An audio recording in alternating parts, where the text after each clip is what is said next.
Look, up in the sky. It's a bird. It's a plane. No, it is a bird.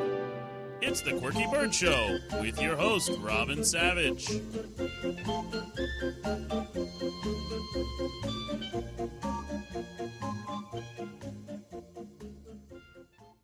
Alrighty, welcome to the Quirky Bird Show. I'm your host, Robin Savage, where we talk about all things quirky in the world of the comedic arts.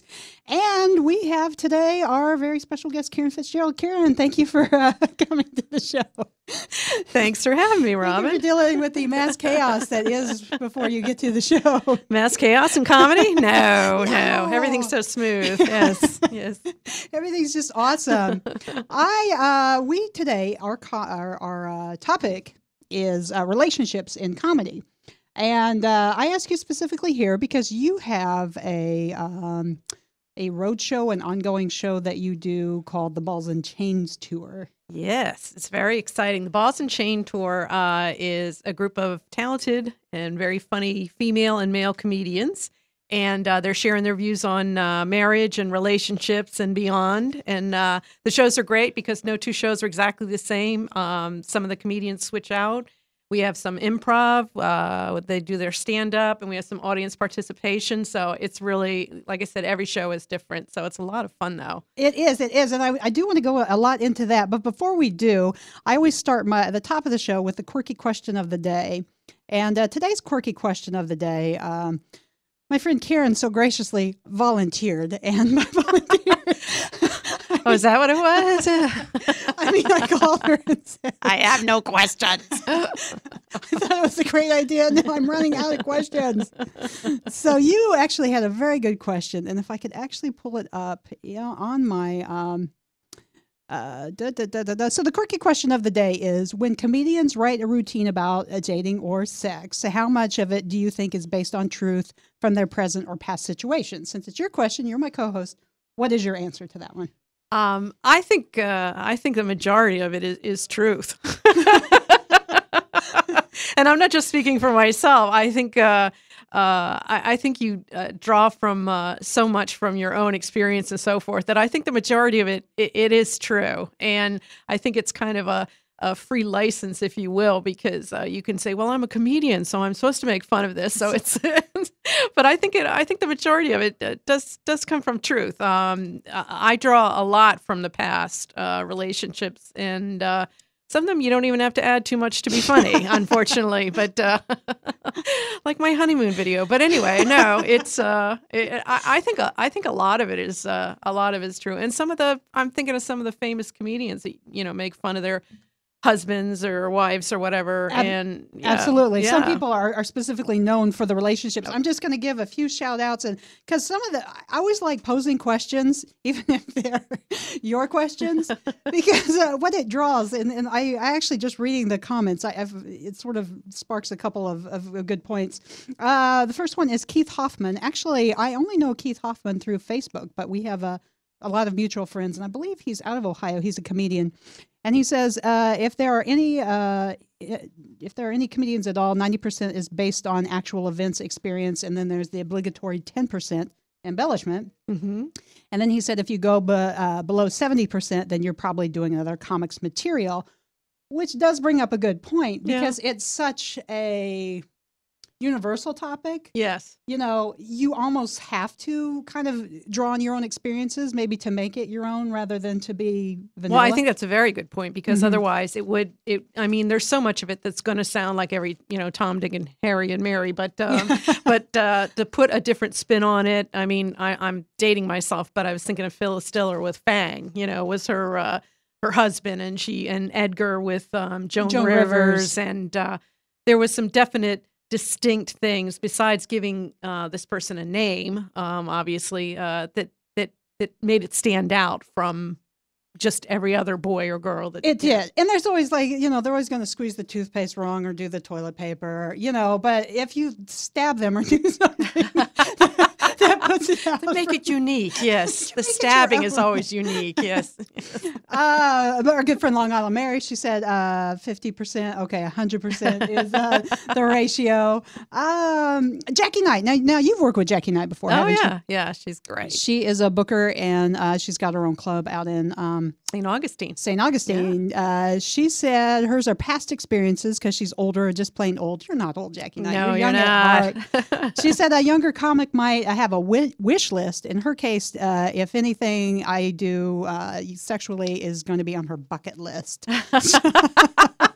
That's the advantage of being older, she says. Oh, all right. Okay. Charlotte Cakes, she's fairly new to the scene. I don't know if you know Charlotte. I know the name, but Yeah. I don't think I've met her yet. She's good people. I actually asked her to elaborate on her post. She said all mine are true, and then she said gross, and she goes, I actually have one that's a total lie, but it's a quick bit. But y'all are all true. Yeah. And I said, do you want to elaborate on gross? And she says, the jokes I have involved the person I took the plunge with. He was a gross hypocrite. And she says, I abhor him. I hate him. And so that's what she said made me want to have a conversation too, is we all make jokes based on relationships, but do you think it's more based on the bad things that happen in the relationship or the good things that happen in the relationship? I think, I hate to say, I think it's more on the bad things, because I think sometimes when you're doing your material, you start out with a good thing to kind of reel people in, and then you hit them with the things that they're familiar with or can relate to. And I think it's, unfortunately, I think it's more the bad stuff. Yeah. I kind of think it is too, especially when you're dealing with like love, because if you're really in love, you're not going to find anything funny. It's going to be like, oh, you're so cute. Yes, you are. It's the bad stuff. If the stuff that like causes you pain, that like after you experience it, then you look back and you're like, yeah, I pretty much hated you. Yeah. I'll stab you for squeezing the toothpaste like that. Yeah, those things that started out so nice in the beginning and at the end just drive you absolutely nuts. But no, I definitely think what I think is funny though too is when you are. I was dating a guy for a while, and I did some material that was from a previous boyfriend. And I'm looking out in the audience, and my present boyfriend's there looking at me with this angry face on, and I'm like, first of all, the guy I'm making fun of is like 6'4", and you're like 5'10", and he was an ex-football player, and you're not sports related. So where are you getting the connection? But he thought everything I said was about him, and he was getting all sorts of angry and upset afterwards. And I'm like, don't flatter yourself. There's a long list. I haven't begun to make fun of you yet. So just one more shout out, and that actually brings up a very good topic. I just wanted to shout out to Michael Freed. He said personally his jokes are about 60% real and 40% exaggeration. So it is. A lot of people, definitely put the truth in there, but you have to embellish, I guess, for comedy's sake. You brought up a really good point. Because as comedians, everything is fair game, and everything's not exactly true or not exactly how you feel 100% of the time. You might just be writing a joke about something that happened. I guess my question is what you were saying with the boyfriend. Is it hard for non-comedy people to relate to someone doing a bit about a relationship? Well, I think something that's interesting is a guy can think, in my case, I can find a guy can love my sense of humor, but then if I start doing anything that maybe talks about bad sex or something like that, then all of a sudden I'm not so humorous anymore. And so I think sometimes you've got to have someone that's really open-minded and is not going to take things personally or otherwise. I think it can definitely cause some problems. They think there's some hidden meanings up there in your routine or whatever, but I still think the relationship humor is a lot. Any good comedian, the stuff you do is stuff you can relate to, stuff that you've been a part of or whatever. Mm-hmm. I think that's the truest stuff that comes across. And what's funnier than love? It's hilarious. I laugh many times. If anyone wants to join in the conversation, the number is 727-597-4022. The hippie-looking dude will patch you in. Now you said that you've done the balls and chain before. Now, even though everything's the same topic about like relationship and marriage. Do you find that within the comedian to comedian, everyone has a different spin on it? Like, oh, most definitely.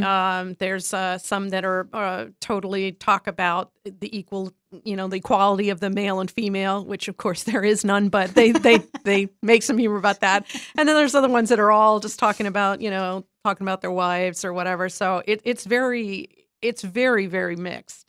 Which keeps it fun, and plus the fact that we do some interaction with the audience. Each show we pass out a card, and it says "Marriage would be great if." And they have to fill in, and then we pick a couple of them and vote to see who had the best answer. And we've had some, from what you would expect to like if it would be a renewed contract every year. And but some people said if they just had a time limit, or some said if we were married 10 years, at 5 years of that we spent apart, and if we used to live apart, and if we still lived apart, it would be good. And, various things, if I could fool around, that would be good. And, but, the things that make marriage sacred. Yes. Well, everybody's like, what's the secret of marriage? And I ask people, what is the secret of marriage? And they're like, I don't know. And I go, no, I don't know either. I was asking you to help me, please. I wasn't being rhetorical or please. Funny. Help me. Well, now, how did you come up with the idea of the balls and chain? Because I think it's a really good idea, and I like your posters because you have all of the comedians actually send in our actual wedding pictures. Yeah, I thought that was another thing that I thought was kind of comical is all the women had pictures of themselves, of course, in their bridal gown and in various parts of the evening. All the guys sent in pictures with them with the bride cut out. That's the only ones they had. So there's all the guys with just arms cut out, and I don't know why that struck me as funny, but it just did. But anyway, I just wonder if I went to their house and there'd be photos on the wall with the two halves stuck together. I don't know. Anyway, but no, the idea actually came to me after my third divorce. Because what's funnier than 3-time loser? I'll tell you. Not 3-time loser, 3-time trier. 3-time try. Well, before it was, third time's a charm, and then after the divorce, it was like 3 strikes you're out. That's pretty much was the thought. But no, I think of it as my way of giving back to the to the world, and I'm recycling. That's what I'm doing, recycling. Yes. Well, now, did you feel, because I know you really well, and I know that it wasn't an easy thing to go through. Did you feel like with comedy and with having an outlet, with being able to express the sadness, do you felt like it maybe helped you any to go through that? I definitely think I'm a big believer that comedy helps in any situation, and whether it's good or bad, it makes the good times better and it makes the bad times more bearable, I think. Absolutely. But with the relationship, a lot of people thought, oh, the balls and chain, it's going to be her getting up there being all sarcastic and cynical and this and that. And yeah, I'm like that anyway. I don't specialize that for marriage. Yeah, really. Where have you been? But no, it isn't.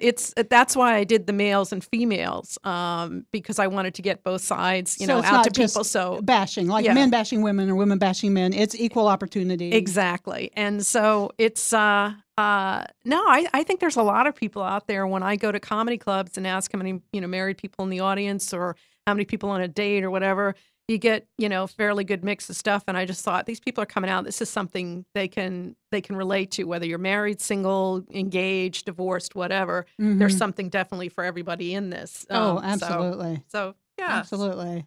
Yeah, that turned out to be when I asked you to do the quirky question of the day. You actually came up with a lot of good questions, and so I just wanted to you and I discuss some of them. Actually, we just talked about with the routine. Do you think 2 comedians could be happily married? Now, that's an interesting question because it's even hard to maintain. I shouldn't say hard, but even friendships within comedy, there's always competition because you're always. I don't even want to say coworkers because you're always kind of going for the same job, and that's fine because friends are friends. But I wonder if that would be hard dating a comedian where. Especially if you're both features and trying to get a headliner, you're both headliners, and it's very much a peak and valley kind of, sometimes you're on top of the world and sometimes you're like, I'm not funny and no one hates me. And if you're never on the same level at the same time? Would that be difficult? Well, I'm. This is purely from me. I don't want any of my friends out there that are both comedians married going, screw you, Karen. But no, hey, 3 times. I don't know what I'm talking about, obviously. But no, I would find it. I dated a comedian one time, and for probably a couple of months, and I think that was one of Karen's longer term. Yeah, that was one of my longer times. I was like almost engaged. It was like crazy. I knew his last name and everything. It was great. I think basically this, again, my feeling is that most comics have a dysfunctional side to them, and that's what helps you be funny. Well, if there's 2 dysfunctional people, sometimes I think it can get a little overwhelming. I agree. And if you're not real sure of yourself, which a lot of comedians aren't. I find more, I'll meet headliners that are nervous, scared people that I'm shocked you would never know it on stage. And I'm thinking, if you have some insecurities in yourself, then if your partner, say, keeps getting bookings and you don't, how are you going to deal with that? Especially if it's the male female and the female's getting all the things. I don't know. I think most guys would just get pissed off or something. You're not that funny. Kind of. I don't know. Like I said, maybe that's why it has been 3 times for me, because I feel that way. But I think it would be very challenging. Plus, you'd be on the road a lot, and the comedy scene, it could be hard. You brought up a good point. I mean, I think every human is dysfunctional to a point, but there's a certain brand of dysfunctional to be a comedian, because you're not hiding behind a drum set or you've got your band members with you. I mean, you are you're standing alone and you're out there. I mean, you're putting yourself naked out there, and to have that sort of mentality and to be like, no, I need that, to have someone else who's like, no, I need that too. Yeah. To have a relationship. I think it could be challenging. Not impossible, obviously, but I think it could be. I think it'd be really challenging. Like I said, with the dysfunctional side, I just remember going to my doctor's and I told him that I was starting to feel very depressed, and he said, she just like laughed at me, and he said, "Well, of course you're depressed. You're a comedian. You're supposed to be depressed." So there you go. That's from medical. Comedians need medical help too. Yes.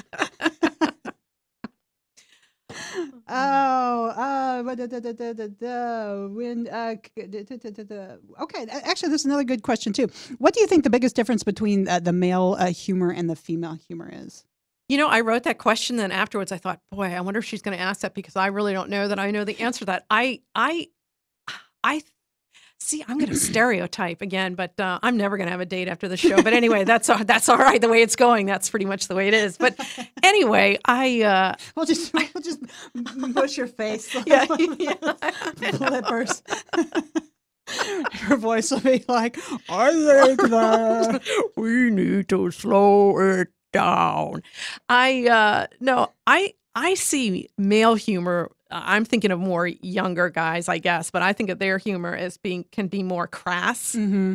Whereas I'm not saying, we're all sophisticated as ladies, but I think some of the more crass humor guys will take that women wouldn't, or women wouldn't admit that they thought were funny. I agree. And I think sometimes when you're at a comedy club that's expecting that crass sense of humor, and you go up there and there's a lot of crass females, don't get me wrong, but I do find that as a challenge, like when people are expecting like that crass humor, and you're like, no, I really am sort of weird. Like, that's my angle. I'm quirky. Yeah. That is kind of challenging to be like, I don't really have any like poop jokes or, Yeah. Well, I also think too, there's some things that I think are funny, like if you and I were talking about it and I might laugh, or if me and, a guy or something were talking about, but if I'm in a whole room full of people and they're having some discussions about certain things, I might feel a little awkward, even if I want to laugh. I'll be honest. I might feel a little awkward laughing in front of her, like, oh, that is funny what he said about her hoo-ha. I just, that's hilarious. That's hilarious. So, it's interesting. I think but I definitely think there's 2 different types of humor. And I do think that, for male and female, what they find funny, I definitely think so. Now, you were talking about there's a lot of famous comedians who do just relationship humor. Who do you think's like some of the best like famous comedians at doing the relationship humor?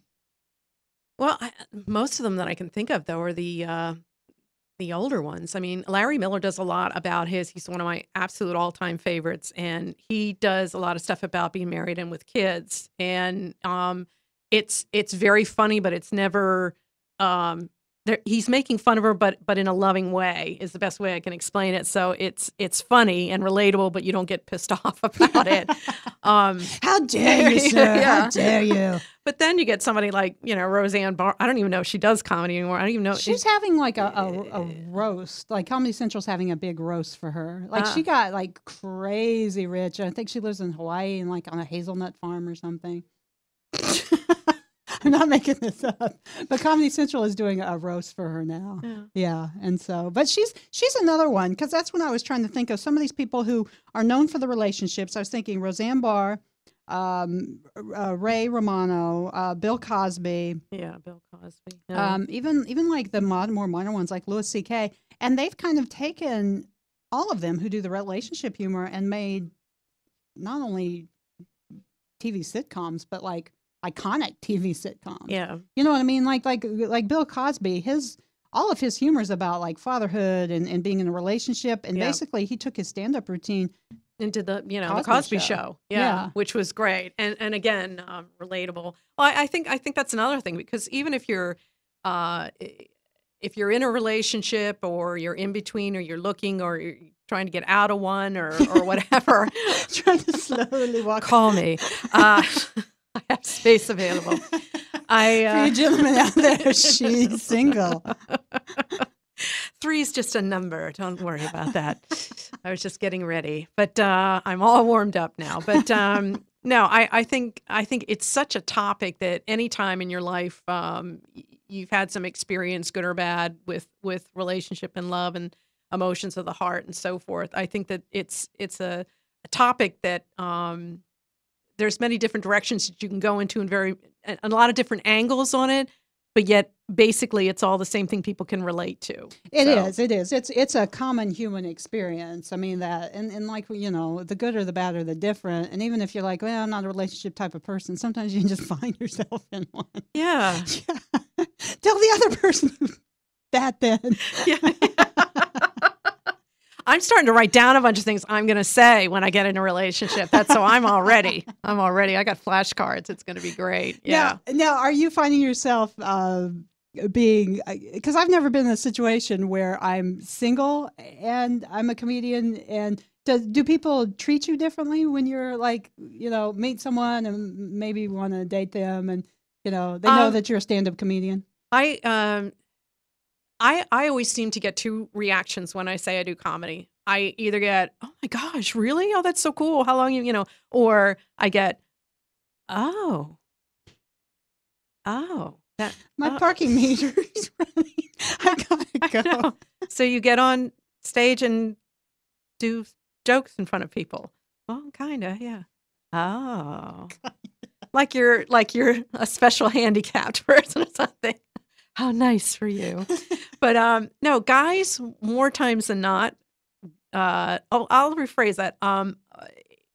Before a certain age, most guys seem to be kind of impressed by it, mm-hmm. which is funny, because that's pretty much all they're impressed by. But anyway, that ship has sailed. But anyway, but the older guys, I think, sometimes think maybe you're going to be sarcastic or think you're funny all the time, kind of situation. So I've definitely noticed that when I was younger, a little bit younger, doing it and stuff. I didn't run into that as much. Now in my 50s, I'm getting more of guys that are kind of, I think they're like afraid. I'm going to be like Joan Rivers or something like that. And I'm I've had, and once again, I mean, I'm not out there looking. Yes, I am. No. Call me late, But just in general, just like meeting just your run-of-the-mill person, shaking their hand. I've noticed there are some people, when you hear they hear you're a comedian, then they're like all jokey and like they're auditioning for you. And I think if it's someone who's trying to impress you, that would be really annoying. Yeah. Like I would not date someone who's like, oh, you're a comedian, and then tell me 7 street jokes. I think I'd be like, I'm a comedian who hates you, so we're not going to date. No, I definitely agree with you. You get people like, oh, everyone always told me I should be a comedian. I'm like, oh, I don't want to talk to this person anymore because it's usually unfortunately not good. But no, I did have one time, honestly, on a online dating that I hadn't told the guy what I did because I just figured I'd, kind of let him get to know me before I sprung that on him. And I didn't even give him my real picture. I know. I kept showing him pictures of clowns. Do you find these amusing? Is there anything that turns you on about these pictures of clowns? But no, he said to me, did I like movies? And I love movies. I love all sorts of movies. But he said, I love movies too, anything but a comedy. Oh, and he did. And I said, why do you? And he goes, no. He goes, really? He goes, are there any funny comedies out there? And I thought, oh boy, this is not going to be pretty. So, needless to say, that was our second and last date. Yeah, he was not a fan of the comedy. Couldn't understand that. It was a nice little hobby, but nothing you would do full time. Yeah, he didn't get that at all. He didn't get that at all. But anyway. Yeah, he must be a riot. I had a situation where it was sort of a friend of a friend was going to come see me at a show, and they're like, oh, but I'm at Sally's house, and I was like, well, you and Sally can come. And she's like, Sally's not into comedy, and I'm like, that's like to me saying like Sally's not into oxygen. Yeah, like, yeah, she doesn't like to breathe all the time, And I'm like, oh, I'm sorry, Sally doesn't like laughter and feeling happy. But you and Sally sit with blackened windows. Maybe if I perform at a funeral, maybe Sally would like that. You like me then, Sally? But I mean, I guess it's not everyone's cup of tea. I just, being that is a passion of mine. But even if you don't like stand up, I mean, you have to like laughing and that's a point. I mean, I've had people that have been very nervous about telling me that they don't find me funny, and I'm like, that's fine. I think you're ugly, but no, I've been holding that back. But no, I don't expect everybody to find me funny. And I know some people that, as friends, they find me funny, but on stage, it's not as funny to them or whatever. And that's fine. I mean, there's a lot of people I know people that are funny talking to them, but when they get on stage, I don't see the transformation doesn't work for me, and vice versa. So but anybody who says or makes the point like no, I don't enjoy laughing. That's a whole comedy routine right there. I don't know what to do with that. Yeah, you actually make a very good point. I have noticed that there, especially like when you first start out or you meet people who are first starting out, there is sometimes a disconnect of like, we're sitting here and we're having a great time, but when you get on stage, you're not funny. And I think maybe that's part of being a comedian, is to take that part of you and to expose it to the whole world, and how you get from, no, it's just you and I having a laugh, to letting the world see that. I guess maybe that's the whole art of comedy. And then you can have the other situation where the guy thinks you're hilarious and you get up there and you're like halfway into your bit and you haven't even said the punchline and they're laughing and clapping. Yeah, I've had that happen too. They're like, this is so funny. I'm like, oh gosh. So yeah, it's let me say the punchline. Damn you. No, it's I think it's challenging in a relationship with absolutely with someone with humor. Yeah. Absolutely. And because I know we're going to have a call-in guest here soon. Yeah, go ahead. Well, you can plug the dates now, and I'll let you plug them in. So you're doing the Balls and Chains not only this weekend, because I know like I'm only going to be a part of one show, and then there's a Saturday show. So even within the two shows this weekend, there's going to be different people. Yeah, it's the 10th and 11th, Friday and Saturday night at 8:00. It's at Jack's Joint on Gulf to Bay Boulevard in Clearwater.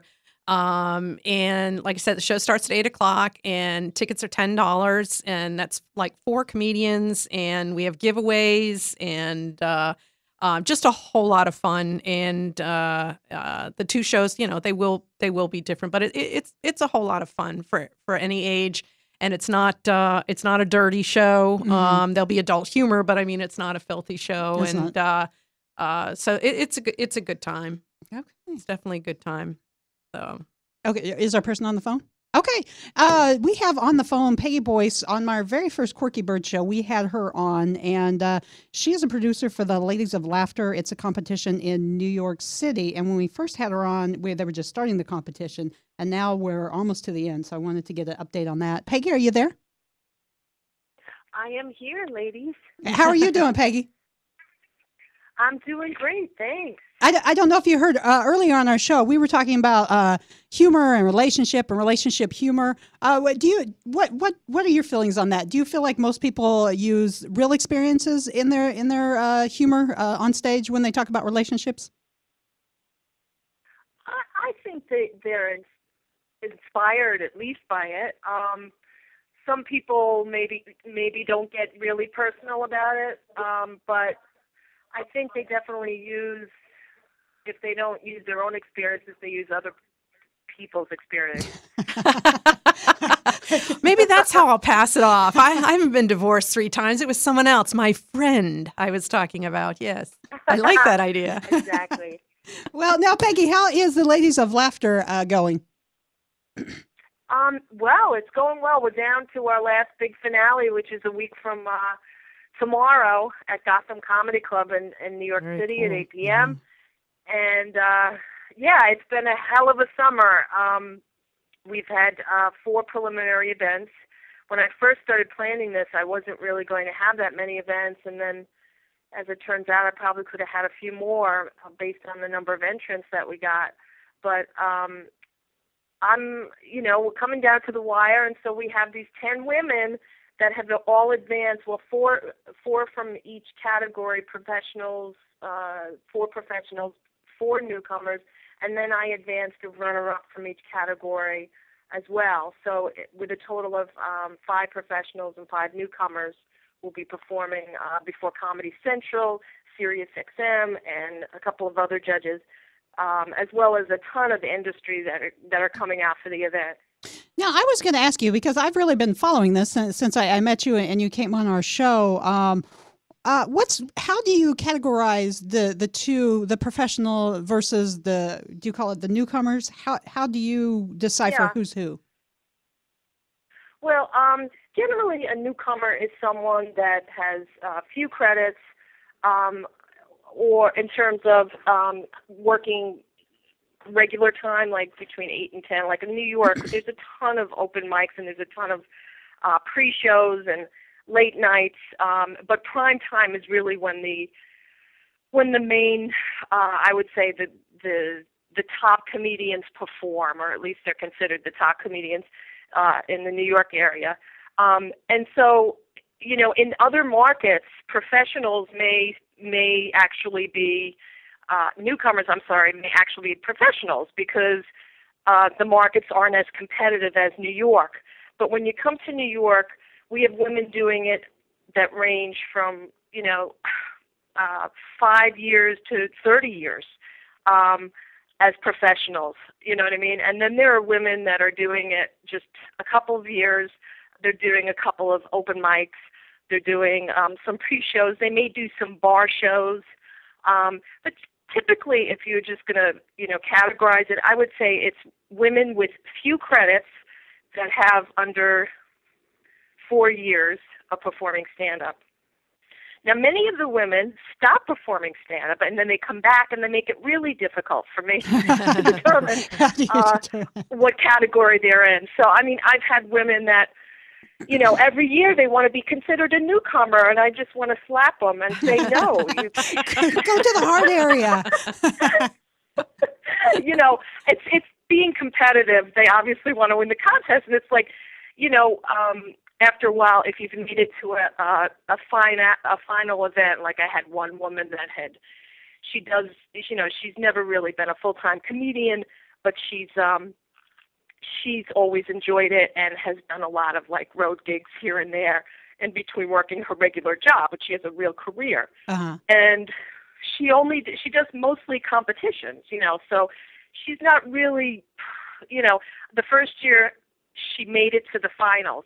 Then the following year, she wanted to come back as an amateur again or a newcomer. And I said, no, you can't. You made it to Caesars.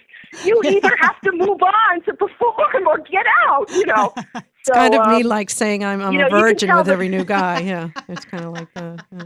Right. So it's funny. A lot of these women, like, when I first started getting entrants, people would go, okay, just put me in whatever category. Then as word got out, there were these categories. Then women would call me and say, I'm definitely a newcomer. This is, I think I'm a newcomer. And I'd say, okay, well, let me look at your credits. And we'll see the show that you're in, and we'll determine if you're a newcomer or a professional. Obviously, the women performing for just a few years can't compete with someone performing 30 years with a lot of television credits. Well, and New York's a whole different animal. I mean, like Karen and I, we've both been doing it for years. So if someone were to ask us in Florida, are you professional or are you a newcomer? We'd be like, no, we're professional. Right. But when I was looking at that, I thought, gosh, I would probably, if I was in that competition, I went to New York, I thought I would probably be considered a newcomer because I'm not New York professional. Right, and when I start booking it, and again, I've had this contest in Indianapolis, and a lot of the women came from surrounding markets like Chicago and Cleveland and so forth. And when you get out of this market, it becomes very clear, the really it's the non-professionals are really people that have never done it before, and they're true amateurs. But in New York City, I try to sort of take that as a curve. I try to use it as a little curve because a lot of really professional, successful women are performing for a long time, and I don't think it's fair for a relatively newcomer that's just getting their chops to get blown away in a preliminary event. I like to have a final event where there is a wide array of women at different points in their careers. You know what I mean? Mm-hmm, so, absolutely.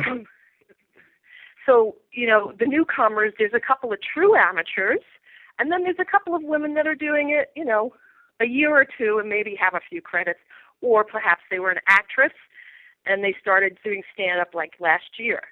So this year, the newcomers that have made it to the finals are true newcomers. Wow. They are true amateurs. Yeah. And they made it that far? The professionals. I'm sorry? And they've made it that far, even being true amateurs, they made it that far to the finals? Yeah, absolutely. And the professionals are, quite frankly, I've never seen such a strong group of women. I don't know who's going to win. Usually when I've run this contest in the past, I kind of can see like, oh, this woman looks stronger. This woman looks stronger than that woman. And I look at this probably is just going to happen. This is probably what's going to happen.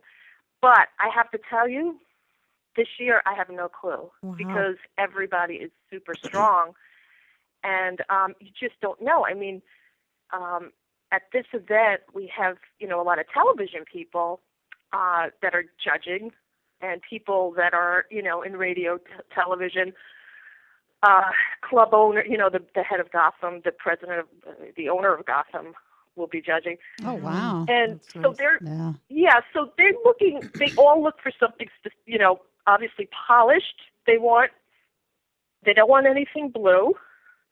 They want, obviously TV ready. The Comedy Central people will want to have some, a woman that can do 7 minutes on Premium Blend or one of the other shows that does, they don't have to worry about blue material. Mm-hmm. And, they want people, or they want, the other thing is, as myself, I'm trying to build this tour, which I have a few dates that we've secured, and some of the theaters, they really have to be, they can't be R-rated. They have to be PG rated for, a family audience. So when by the time it gets to the finals, it's truly like, all the stakes are high, and, people will say to me, can I do, dirty material? Can I do blue material? And I say, do what you do. Do what you do. But just know that if you, make it to the final, there are people there that are going to not probably go for that. Yeah. Yeah. And so, it's always good. And in a way, these competitions are good because it gets these women start thinking of a clean 5 or 10 minutes if they don't have it, if they've been working the road and clubs where, the norm is to sort of, have a lot of blue words or some cursing, with blue material and a lot of cursing. This gets them they start really honing their 5 or 10 minutes for television. But that actually kind of brings up a catch-22 because, like, I try really hard to be clean, but sometimes you're in the bar gigs or the really small comedy club gigs, and you're bombing with that. So then you write your blue set of material, and then sometimes I find myself in the situation where you're almost having to depend on the blue set when your ultimate goal is to maybe be TV clean, or sometimes it's sort of a catch-22 of it is. when to and mix I think it. in many cases, if you do it long enough or you do it enough, you learn that you have to have different sets of material for different situations. And you always have your club. You always have your club set. But now let's try to get your TV set ready. I mean, when people audition for Letterman or for any of these Craig Ferguson, any of these shows, they have to be TV ready. And so it's even though they're working clubs and, it's always good to have, to be prepared in every situation. And that's part of what being a comedian is. You never know what's going to happen in any situation. You may be at a corporate gig and you may get heckled. You just don't know. Yeah. So it's really interesting and fun. And the women that are advancing to the finals, I hope I can mention their names. Oh, sure. They're from all over. This is the first year, by the way, that we have a transgender woman that has advanced to the final event. And her name is Julia Scotti. Okay. Julia Scotti, many years ago, was a headliner, I guess in the 80s, known as Rick Scotti, and was a headliner. I mean, it was very popular. And, I had no question that she was a professional. I didn't go, okay, well, she was a professional then. Do I make her a newcomer now? No. Yeah. Oh, on the rankings. I was. Yeah. She was exactly as a woman, as a man. She was a professional. So, she won a competition, or she was a runner-up to Ellen DeGeneres when Ellen won the Funniest Person in America back in the 80s or early 90s. Wow. Yeah, that was a while. She was the runner-up. Yeah, she was the runner-up. She stopped performing when she went through her transition, and then started 2 years ago again, and as Julia Scotti. So she was one of the first, video links that I got, and she's just undeniably funny, and I was just like, you're in, So she's the first woman we've ever had that was once a man. And so that's kind of exciting for the contest. I bet there's a lot of humorous material she could get out of just that alone. You know what? It's funny, in her act, the video that I saw, I didn't know that she was, she didn't talk about it, but she maybe does the night of, in the preliminary event that she won, she probably did maybe 2 minutes talking, briefly about it. Mm-hmm. I'm transgender, don't you? That kind of a thing. And then she went into, I was all kinds of sexual. I was, she's just really, really good. And she could work any audience. So it's not like she's just appeals to a certain demographic. She appeals to all. So it was really great to see. And then we have Robin Fox, who's a gal from New Jersey, a housewife, that was in the competition like 8 years ago as an amateur. And now she came back and she won the professional division at the comic strip. So, and she's really, really, really strong too. And then we have VJ Nathan, who her parents are Indian. She's Indian, and she was from the New York area, moved out to the DC area, and came back just for the competition and just blew it away. It was just really original material about her culture and her background. Really great. And Marianne Donnelly, she won the first event. She's from Binghamton, New York. Really, really funny. She plays sort of a kooky character.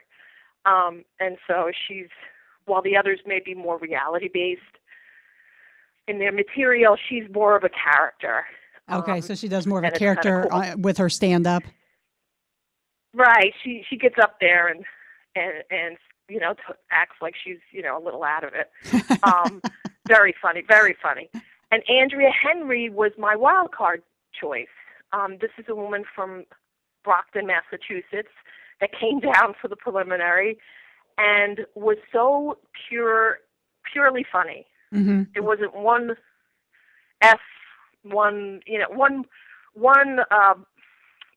off-color thing. It was just pure fun, like just gut-wrenching, a little Stephen Wright-ish, Mm-hmm. also a little character-ish, and so I chose hers because we had never seen a woman do this kind of a thing before. Usually women get up there and it's like, my husband, my kids, my life, my this and that.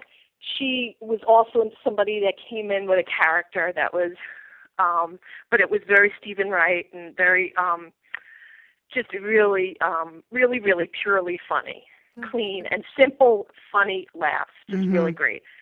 And it's not easy to do when you're in a competition with about 18 other women that are really strong women, and she's been doing it for about 6 years. So And with each of the really preliminary competitions, was it based on judge based? I mean, you had different judges yes, putting them into the next we round. had different judges.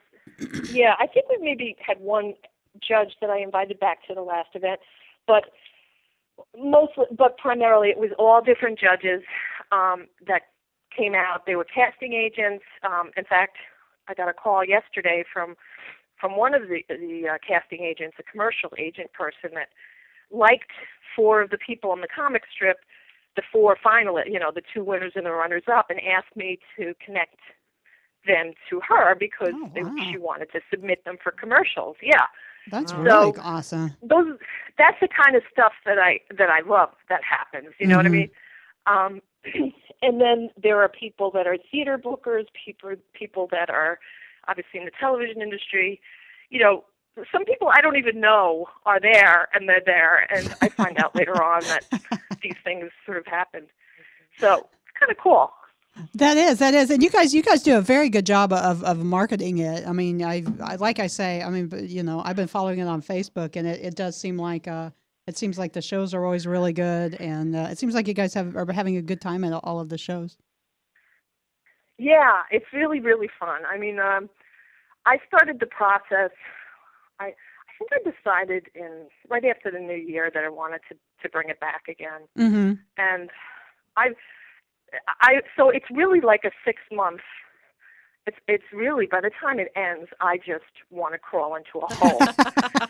Enough with the comedy competition. Yeah, I mean, I am just, it's really good because I lose like 10 pounds when I do this. And I don't even mean to, it's one of those things where it's like best, I lose 10, it's either I have a nervous breakdown or I lose 10 pounds while I'm running it.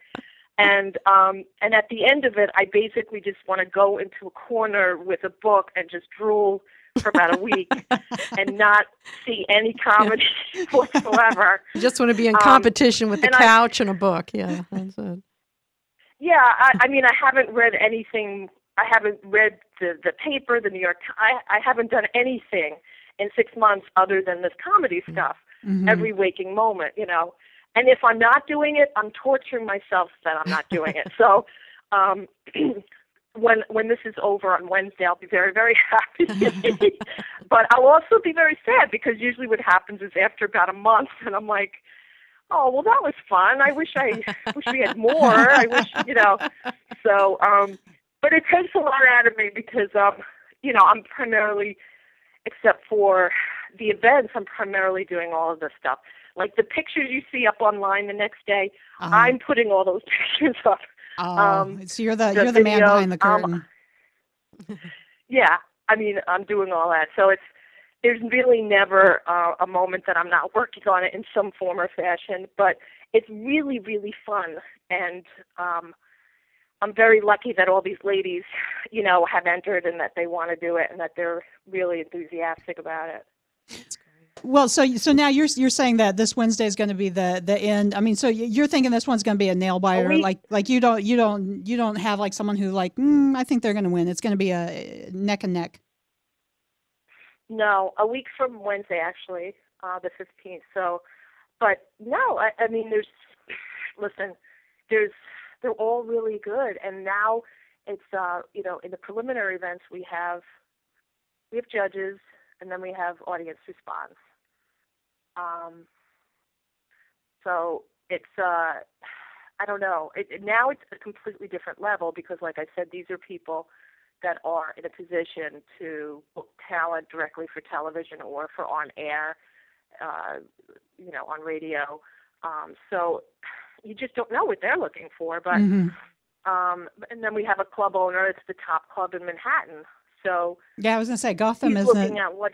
Yeah, Gotham's about the best place in the universe you could really go to.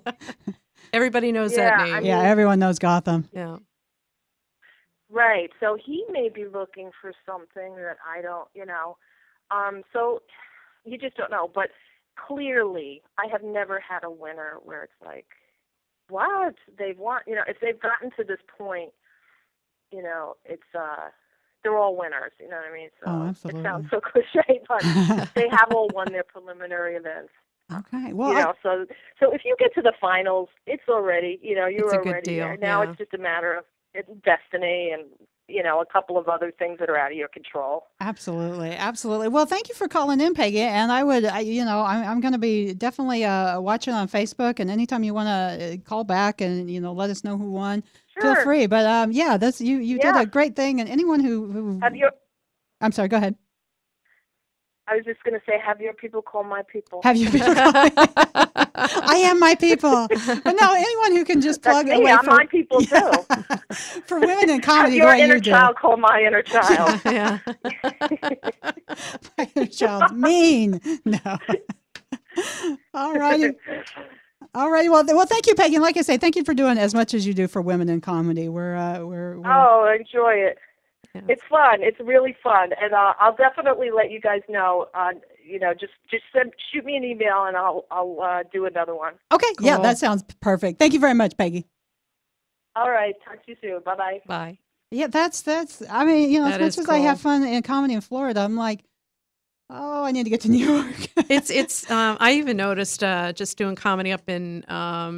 Did comedy up in New Hampshire and in Maine while I was up there last month, and it is a different mindset and a different group, and I'm not even really sure how I would classify it.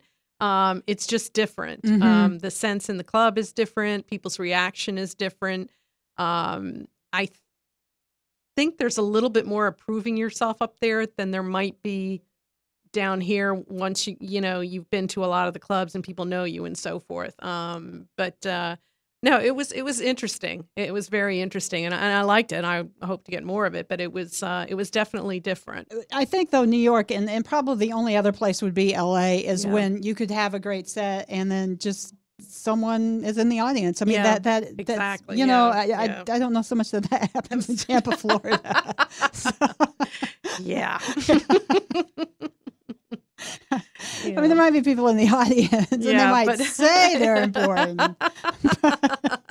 But they're Bob's Pawn Shop TV show, on the internet. Yeah, well, anyway, but the next morning and have Bob the Killer later. Yeah, they're star. lying.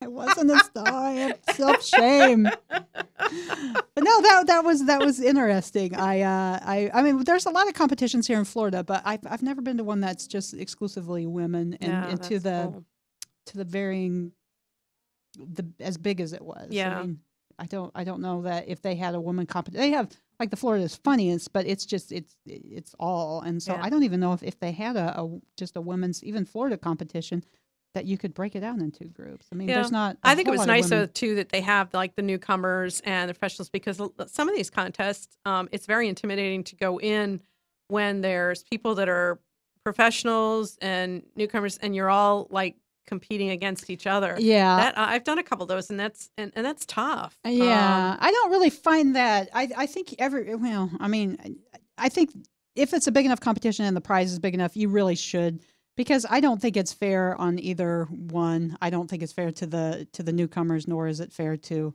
people who've been shucking at it for a long time. Yeah. So, well, I think we keep getting the finger in this finger, not the other finger, the number one finger. We only have one more minute left. So thank you very much for coming. I will be on Friday at your show. I won't be able to make it on Friday because I have my own thing, Chase Club at West Chase.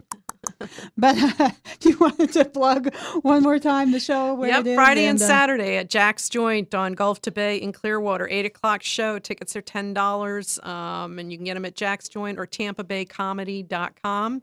And it's going to be a great time. Yeah, there will be lots of fun comedians, lots of good people, and if you go see that show and don't have anything to do on Saturday, then come to Chase Club in West Chase. Ooh, ooh. Yeah, Steve Eric and Dave Celestian will be there. So thank you guys very much, and we will see you next Tuesday on the Quirky Bird Show. That's it.